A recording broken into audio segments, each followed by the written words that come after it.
2024க்கு அப்புறம் இப்போ வலி வந்திருக்கு. சரி, ரைட். இப்போ உங்களுக்கு இந்த 2 கட்டை விரலையும் நல்லா உங்களை நோக்கி மடக்குங்க சார். டைட்டா மடக்குங்க. ஏதாவது வலி இருக்கா? ஏதாவது தொந்தரவா இருக்கா? ஒன்றும் இல்லை. இதுதாங்க சார் L4 L5 S1ஓட ரீஜியனு. இதை எதுக்கு இப்போ டெஸ்ட் பண்ணுறோன்னா, இது பண்ண முடியலன்னா மசில் வீக்னஸ் ஏதாவது இருக்கான்னு பார்க்கறதுக்கு. சரிங்களா? சயாட்டிக் நர்வோட மெயின் இது L5 S1ஓட ரூட்டே இதுதான். இதில் ஏதாவது மசில் வீக்னஸ் ஏதாவது இருக்கான்னு பார்க்குறோம். இங்கே மரத்து போகிற மாதிரி ஏதாவது ஆகுதா உங்களுக்கு? விறுவிறுன்னு இருக்கா? இந்த காலில் இருக்கிற மாதிரியே இருக்கா? சென்சேஷன் இருக்கு. இப்போ நீங்கள் கண்ணை மூடிக்கிங்க. நான் எந்த விரலை தொடுறேன்னு சொல்லணும். நீங்கள் எந்த விரலை நான் தொடுறேன்? Super sir, very good. இப்போ இந்த விரலை தொடுறேன்.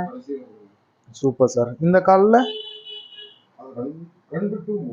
Super sir, very. ஸோ சென்சேஷனும் நார்மலாக தான் சார் இருக்கு. கால் ஏதாவது மரத்து போகிற மாதிரி ஆகுமா உங்களுக்கு? நம்ம ஆகிறது அப்படியெல்லாம் ஒன்றுமே இல்லை. இடுப்புல இருந்து நூல் பிடிச்ச மாதிரி காலில் வலி வருதா? அதெல்லாம் ஒன்றும் இல்லை. வலி வந்தது, ஓகே, அப்படியே சரியாயிடுச்சு. இப்போ அதிகமான வலி உங்களுக்கு இடுப்புல தான் வலி. இந்த கால் மட்டும் மேலே தூக்குங்க சார். ஏதாவது வலி இருக்கா சொல்லுங்க. ஒன்றும் இல்லை. இதுக்கு மேலே நல்லா மேலே தூக்குங்க. எதுவும் வலி இருக்கா? எதுவும் வலியே இல்லை. இந்த கால் தூக்குங்க சார். இடுப்புல வலிக்குதா? கால் நல்லா மேலே தூக்குங்க. எதுவும் வலி இருக்கா?